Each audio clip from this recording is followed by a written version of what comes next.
अस्सलाम वालेकुम व्यूअर्स। इस वीडियो में हमारा जो टॉपिक है वो है अलजेब्रिक ऑपरेशंस। अलजेब्रिक ऑपरेशंस का जो टॉपिक है वो आपके लिए बल्कि 10th ग्रेड की मैथमेटिक्स के लिए बहुत ही इंपॉर्टेंट टॉपिक है, क्योंकि 10th ग्रेड की मैथमेटिक्स के टेक्स्ट बुक में एक टॉपिक है, एक चैप्टर है वेरिएशंस का। वो जो चैप्टर है वो कम्प्लीटली अलजेब्रिक ऑपरेशंस पे डिपेंड करता है। और जो 10th ग्रेड की जो मैथमेटिक्स है, अगर आपको अलजेब्रिक ऑपरेशंस नहीं आते तो यूँ समझे कि आपको मैथ ही नहीं आती। तो ये टॉपिक आपके लिए बहुत ही इंपॉर्टेंट है। तो इसमें हम कुछ अलजेब्रिक ऑपरेशंस का बेसिक जो है वो सीखेंगे। इसकी जो कुछ बेसिक टर्मिनोलॉजी है, कुछ बेसिक ऑपरेशंस हैं और एक्सप्रेशन है, हम वो सीखेंगे। तो चलिए देखते हैं। मिसाल के तौर पे कॉन्स्टेंट्स क्या होते हैं। कोई भी नंबर्स 2, 10, 100, 5, 20, ये नंबर्स जो भी हैं इनको हम कांस्टेंट कहते हैं। एक और टर्म होता है वेरिएबल। वेरिएबल किसे कहते हैं?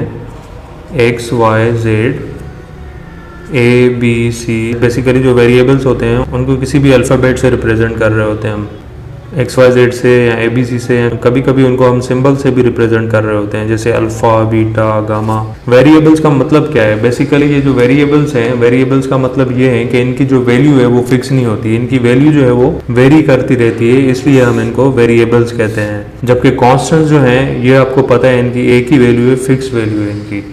कोएफिशिएंट्स, बेसिकली जब कांस्टेंट और वेरिएबल साथ में हो, जैसे कि 2x, तो यहाँ पर जो 2 होगा इसको हम कहेंगे कोएफिशिएंट। ये जो है ये वेरिएबल है। पावर ऑफ अ नंबर और पावर ऑफ अ वेरिएबल। इस टर्म में जो 2 के साथ सुपरस्क्रिप्ट है इसको हम पावर कहेंगे, और इसको हम रीड करेंगे 2 पावर 2। तो इसको आप रीड करेंगे x पावर 10।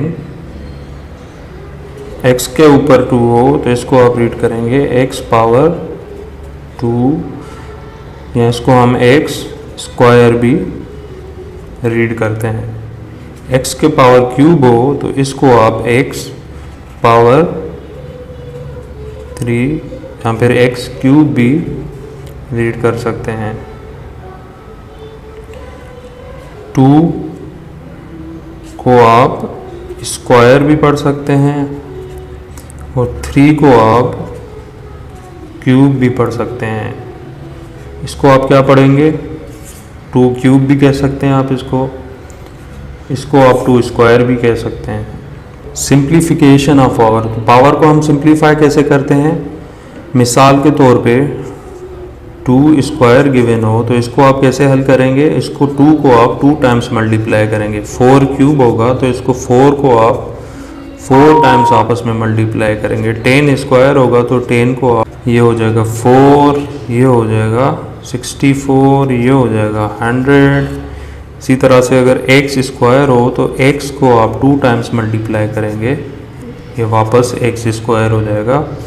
x पावर 4 होगा तो x को आप 4 टाइम्स मल्टीप्लाई करेंगे और ये वापस x पावर 4 हो जाएगा। अब इसमें एक और चीज़ मैं आपको बता देता हूँ कि फॉर सपोज जैसे x है या 2 है, इसमें कोई भी पावर दोनों को नहीं है। जब किसी को कोई भी पावर ना हो तो वहाँ पे 1 जो है वो अंडरस्टूड होता है। 1 जो है वो सबका पावर होता है।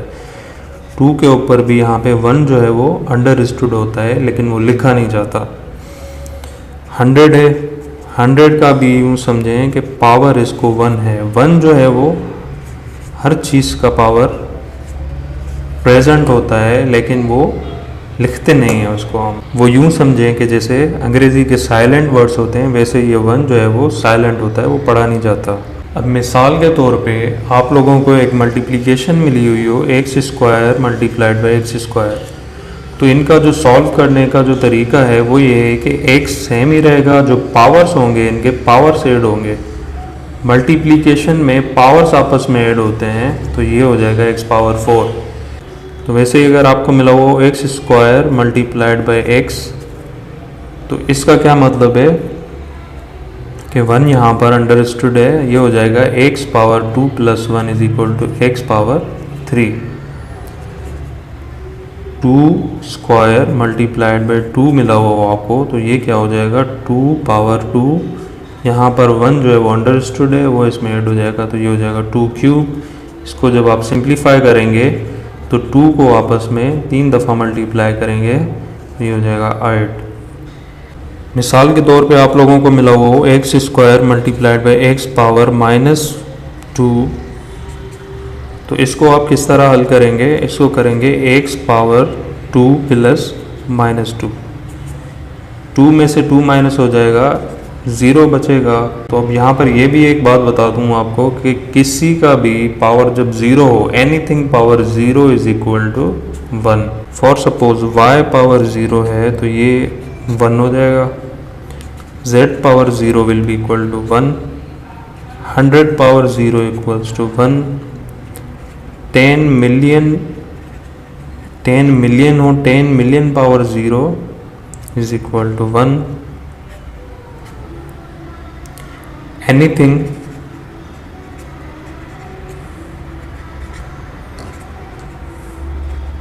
पावर 0,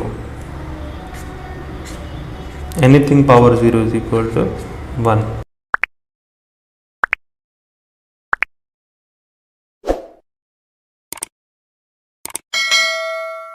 जिस तरह आप एक्स स्क्वायर को एक्स इंटू एक्स यहाँ पर एक्स स्क्वायर लिखते हैं, उस तरह एक्स पावर -2 को आप किस तरह लिख सकते हैं। एक्स पावर -2 का मतलब होता है 1/x स्क्वायर, इसको आप x इनवर्स 2 भी कह सकते हैं। वैसे y पावर -3 होता है 1/y क्यूब, इसको आप ऐसे भी लिख सकते हैं। अगर मज़ीद इसको अगर आप सिंप्लीफाई करना चाहें तो इसको इस तरह भी लिख सकते हैं आप। x पावर -1 मिला हो आपको तो इसको आप 1/x भी लिख सकते हैं। तो इस तरह अगर आपको डिविजन्स मिली हुई हो तो उसको किस तरह सॉल्व करते हैं आप। जैसे मल्टीप्लिकेशन में आप क्या कर रहे थे, x square multiplied by x होता है तो इनके आप पावर्स जो हैं आपस में ऐड करते हैं, 2 + 1 हो जाता है एक्स क्यूब। वैसे डिवीजन में जो है आपको बेस सेम ही रहेगा, पावर जो है वो नीचे वाला जब ऊपर आएगा तो माइनस हो जाएगा, तो ये हो जाएगा x पावर 1 मीन्स x। वैसे अगर x पावर 10 हो और x पावर 5 हो तो ये कैसे हो जाएगा, x पावर 10, ये जब ऊपर आएगा तो ये -5 हो जाएगा, ये हो जाएगा x power 5। x power 10/x power 20 हो, इसको किस तरह होगा, x पावर 10 वही रहेगा, 20 ऊपर आएगा तो माइनस हो जाएगा, तो ये हो जाएगा x पावर -10। तो इसको आप 1/x पावर 10 भी लिख सकते हैं। या अगर आप इसको अगर डायरेक्ट यहाँ पर सिंप्लीफाई करना चाहें तो ये 1/x पावर 10 हो जाएगा। वैसे अगर आपको मिला हो x² पावर 4 तो इसको आप डायरेक्ट सिंप्लीफाई करेंगे तो ये हो जाएगा 1/x²। a³ पावर 6 मिला हुआ हो तो ये हो जाएगा 1/a³। a पावर 6/a³ मिला हुआ हो तो ये हो जाएगा a³। तो जब आपकी इस तरह प्रैक्टिस हो जाएगी तो आप इस तरह डायरेक्ट भी सिंप्लीफाई कर सकते हैं इनको। तो यहाँ पर पावर की एक और बात बता दूँ आपको। फॉर सपोज अगर आपको u मिला हुआ हो 2 स्क्वायर ब्रैकेट्स स्क्वायर, इसको आप 2 स्क्वायर होल स्क्वायर भी पढ़ सकते हैं। इसको कैसे सिंप्लीफाई करेंगे आप, जब भी इस तरह की कोई सिचुएशन मिली हुई हो तो जो अंदर वाला पावर है वो बाहर वाले पावर से मल्टीप्लाई होता है, तो ये हो जाएगा 2 पावर 4। इसको जब आप मज़ीद सिंप्लीफाई करेंगे तो ये हो जाएगा 16। इसी तरह आपको इस तरह मिला हुआ हो x पावर 3 × 2 हो जाएगा और ये हो जाएगा x पावर 6। अगर आपको इस तरह मिला हुआ हो 1/x² होल स्क्वायर तो ये हो जाएगा 1² होल स्क्वायर, तो ये हो जाएगा 1/x पावर 4। 2 × 2 4 हो जाएगा। तो ये कुछ पावर की बेसिक सिंप्लीफिकेशन थी। इसके बाद हम अलजेब्रिक एक्सप्रेशंस देखेंगे। फॉर सपोज 2x प्लस 3, इसको हम कहेंगे algebraic expression. 2x plus 3 is a expression. अब 2x प्लस 3 में ये जो है इसको हम कहेंगे फर्स्ट टर्म, यानी कि पहली रकम। इसको हम कहेंगे सेकंड टर्म। जितने बीच में साइन होंगे, साइन के बाद जितने टर्म्स होंगे उतने टर्म्स हम काउंट करेंगे। अब अगर इस एक्सप्रेशन को हम मज़ीद समझें, इसमें जो 2 है इसको हम कहेंगे कोएफिशिएंट, और जो x है इसको हम कहेंगे वेरिएबल। जो 3 है इसको हम कहेंगे कांस्टेंट। रिपीट कर देते हैं, जो अलजेब्रिक एक्सप्रेशंस हैं उसमें हम इसको कहेंगे फर्स्ट टर्म, साइन के बाद जो होगा उसको कहेंगे हम सेकंड टर्म, और इस कंप्लीट एक्सप्रेशन को हम कहेंगे एक्सप्रेशन। अब इस एक्सप्रेशन में 2 जो है वो है कोएफिशिएंट, x जो है वो है वेरिएबल, और 3 जो है वो है कांस्टेंट। मज़ीद अगर आप एग्जांपल्स देखना चाहें तो 2x प्लस 5y प्लस 3, ये भी एक अलजेब्रिक एक्सप्रेशन है। 5 स्क्वायर प्लस 2x प्लस 3 इसको भी अलजेब्रिक एक्सप्रेशन है। 2x प्लस 2x इसको भी अलजेब्रिक एक्सप्रेशन है। 5x प्लस 2, ये सारे जो हैं ये अलजेब्रिक एक्सप्रेशंस के मुख्तलिफ एग्जांपल्स हैं।